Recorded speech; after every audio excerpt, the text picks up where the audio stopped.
के साथ करते हैं तो ये अज्ञान का पर्दा बढ़ता चला जाता है। किसी के ज्ञान में अंतराय डाल देना, कैसे डाल देना? उसकी पुस्तक को छुपा देना। मंदिर में गए, पुस्तक छुपा के कोई दूसरा ना पढ़ ले, हम ही पढ़ेंगे। ज्ञान पर अंतराय। सभा में बैठ करके भी आप लोग अगर बातें करने लग जाते हैं तो दूसरा भी, अपन स्वयं भी नहीं सुन रहे हैं और दूसरे भी नहीं सुन पाते। ये अंतराय कर्म पड़ते चले जाते हैं।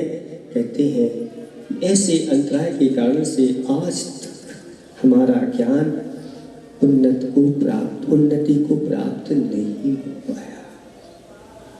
और अनेक प्रकार की असाधना आदि करना, विनय ज्ञान की विनय नहीं करना, ज्ञानी की विनय नहीं करना, ये अनेक प्रकार की असाधनाएं हैं।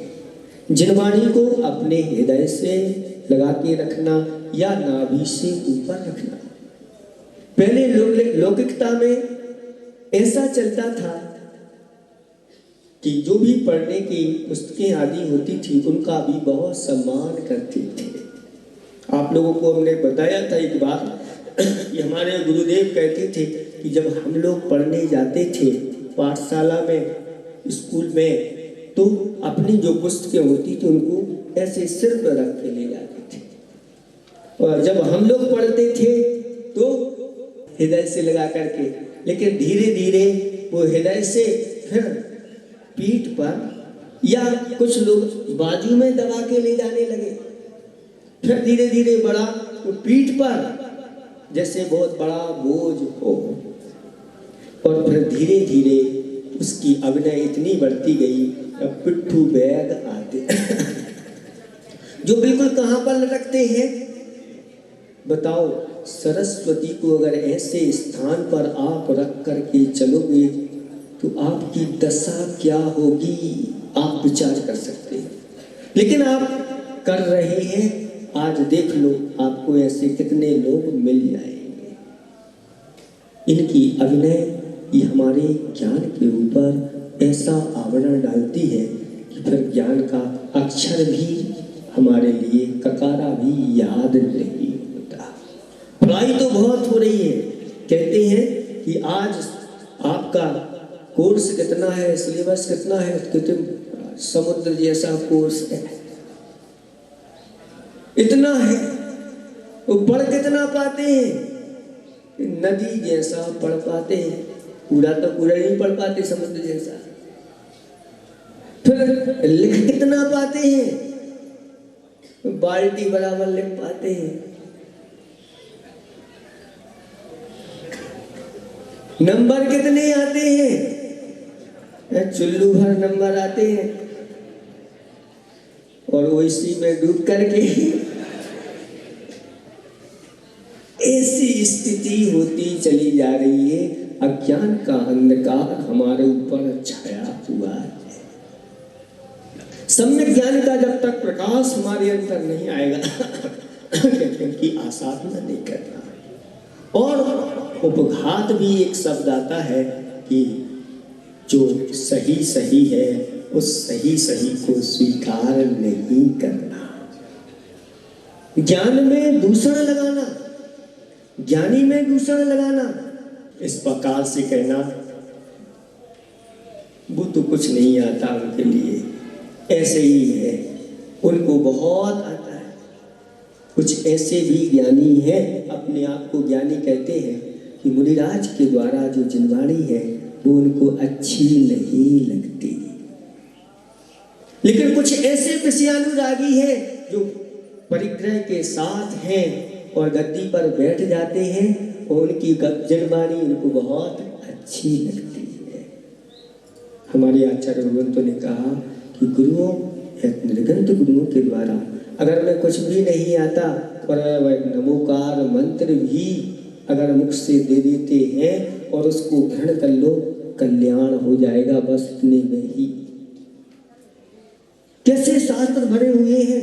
मुनिराज नमो अरिहंताणम कहते हुए उस ग्वाले के लिए दे गए और कोई शास्त्र नहीं पढ़ाए, कुछ भी नहीं पढ़ाया, सिर्फ नमोकार मंत्र की विधि बता दी। प्रत्येक कार्य में शुरुआत में तुम्हें इस नमोकार मंत्र को पढ़ना है, बस तुम्हारा कल्याण हो जाएगा। और अगले ही भाव में उसका कल्याण हो गया। वह ग्वाला मर करके सुदर्शन सेठ बना। और सुदर्शन सेठ शील व्रत में, ब्रह्मचर्य व्रत में ऐसे प्रसिद्ध हैं, शास्त्र की रचना उनके चरित्र के ऊपर लिखी गई, आंखें खुल जाती हैं।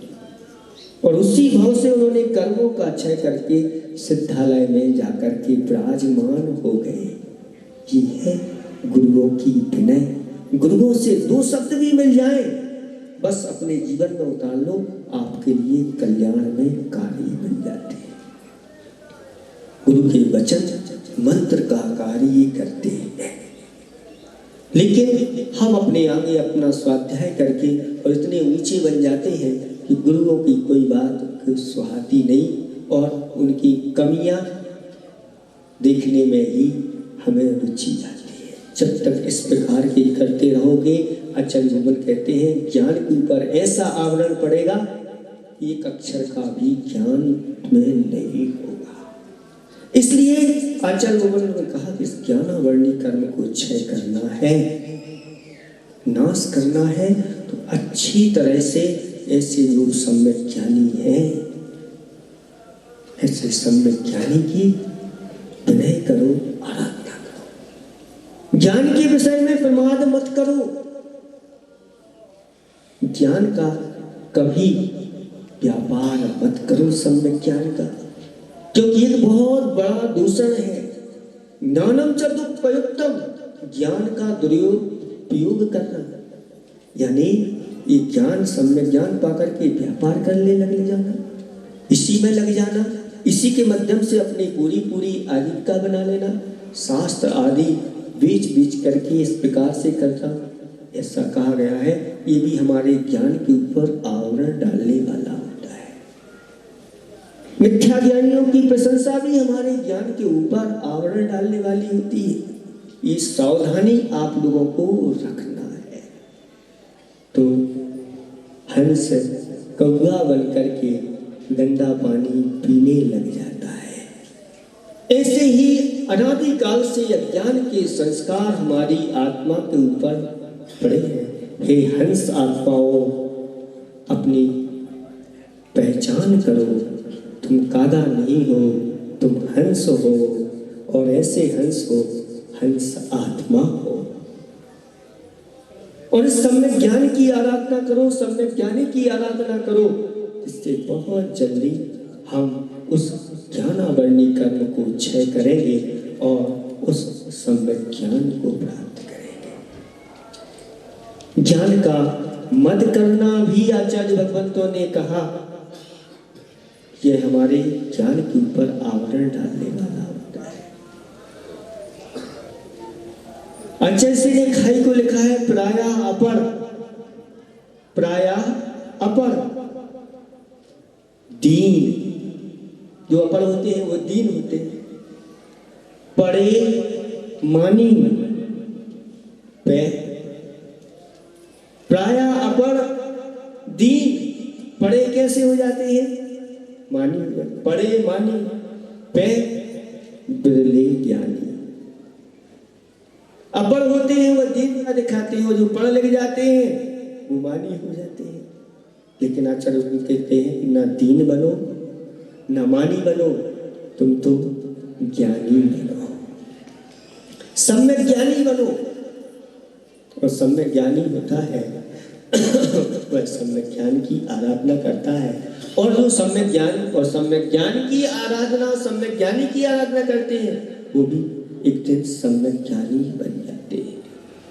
इसलिए हमें अपने उस अनंत केवल ज्ञान को प्राप्त करना है और सिद्धों में जाकर के मिलना है। उड़ रे पंछी ऊंचे ऊंचे, आ अपने शिवपुर में। उड़ रे पंछी ऊंचे ऊंचे, आ अपने शिवपुर में। इस भवन में ढूंढ रहा क्या खोया है तू भ्रम में। इस भवन में क्या ढूंढ रहा है? भगवान कह रहे हैं उड़, ऊंची उड़ान भर, अपने शिवपुर में तुम्हें आना है। स्वच्छ लोक का वासी तू है, दिव्य लोक का वासी, ऊर्ध्व गमन है परिणति तेरी, तू असीम विलासी। उद्गति हमारा स्वभाव है और असीम विलास यानी ऐसा आनंद, अनंत आनंद का धाम, यह हमारी चेतना है। हमें इसको प्राप्त करना है। इन 8 दिनों में हमें ऐसी सिद्धों की आराधना करना है तो हमारे लिए वह वैभव मिल जाए। बस यही लक्ष्य रखना है।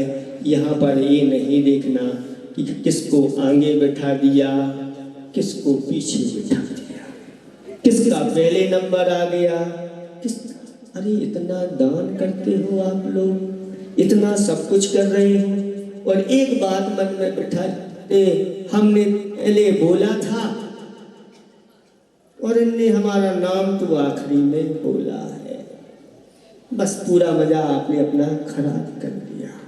दान भी दिया, सब कुछ दिया, सब तो बाय बाय कर रहे हैं और आपके अंदर जी बैठ गया कि अरे इन्हें तो हमें पीछे बैठा दिया।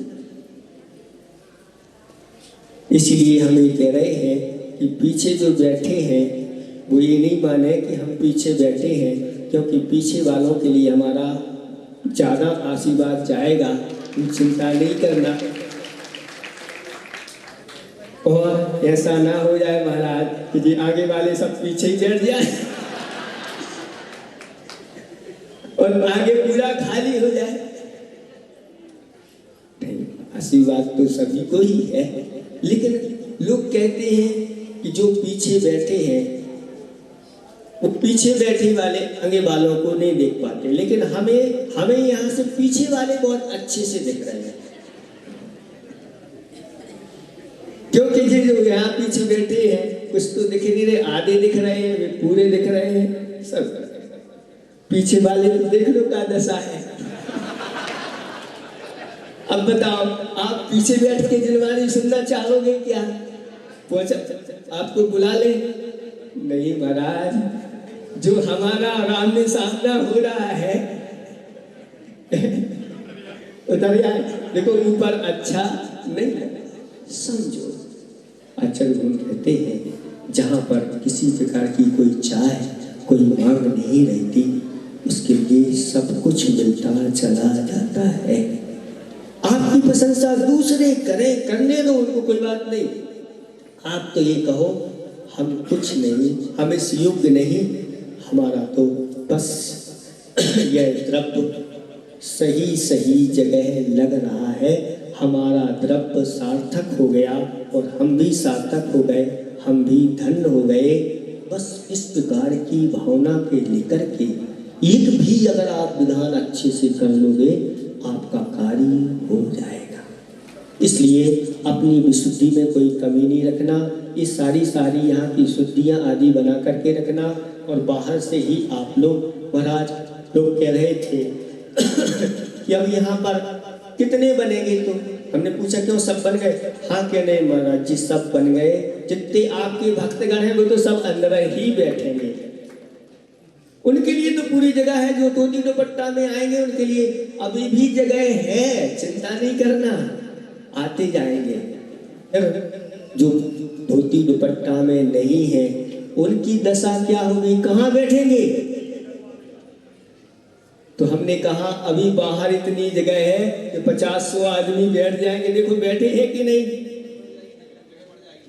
देखो बैठे, कोई को बैठने जगह मिली है कि नहीं? हाँ उनको भी जगह मिली है और मिलती जाएगी। जगह जैसे पीछे बढ़ गई ऐसे आगे भी बढ़ती चली जाएगी। बस अंदर से भक्ति भाव अपने होना चाहिए, समर्पण होना चाहिए, सबको व्यवस्थित होकर के मिलेगा।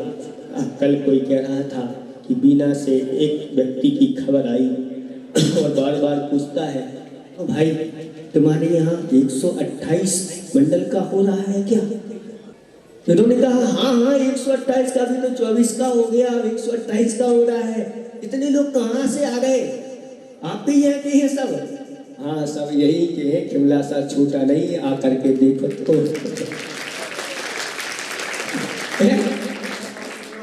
हाँ शिमला सा बालों का महाराज जी कह रहे हैं कि छोटी नहीं है, इनके दिल बहुत बड़े बड़े हैं, इन्हें बहुत बड़े बड़े काम भी आगे करना है। कि जितने दिल खोलते चले जाएंगे इनका कार्य वैसे ही आगे आगे होता चला जाएगा। समय आपका हो गया है आज। हाँ महाराज जी कह रहे हैं पंच कल्याणक कई बार कई जगह के होते हैं, तो पंच कल्याणक का जो पंडाल होता है बड़ा और लोग दिखते नहीं, लेकिन ये छोटा होते हुए भी यहाँ पर जगह फुल है, हाउस फुल है। अभी पहला दिन है, अभी आने तो दो, लोग देखेंगे कि इतने छोटे स्थान में इन्होंने किस प्रकार का हाँ स्थान की पूर्ति होती है। तो ये बहुत उत्तम सफल आपका कार्यक्रम माना जाता है। यहाँ के लोगों ने अच्छी मेहनत के साथ ये पूरी व्यवस्था, हमने कहा था अब दूसरे दिन से इतना बड़ा कार्य करना है, इतना हो गया। इन्होंने आधे ही दिन में कल में पूरी व्यवस्था बना दी। जिन्होंने इस प्रकार से व्यवस्था बनाई है उनके लिए भी हमारा दोनों हाथों से आशीर्वाद। भले यहाँ पर नहीं आए हो, लेकिन जब व्यवस्था की बात आती है तो सब हाँ बैठे भी हैं, कुछ नहीं भी आ पाए हो तो व्यवस्था बनाने के लिए तो तैयार रहते हैं। आप लोगों को बस व्यवस्थित होकर के यहाँ पर सिद्धों की आराधना करना है। बहुत अच्छे ढंग से दोनों भाई नितिन भाई और दीपक भाई, उन्होंने आपका ये समोषण विधान कराया और अब वह सिद्ध चक्र की भी उन्होंने यहाँ पर आपको कलश आदि रखवा करके पूरी भूमिका बना दी है। और एक भाई और भी आ गया है, बीच में आवश्यकता पड़ेगी तो वह भाई भी आपको यहाँ पर आकर के सुभांशु सैपुरा वाला भी आ गया है। एक दिन की बात है, वह भी आराधना कराएगा। फिर भी आप लोग अच्छी तरह से इसको आराधना करना और अपनी विशुद्धि जी को बनाए रखना। समय बहुत हो गया है, आज हम इतना ही पर्याप्त समझते हैं। अहिंसा परमो धर्म की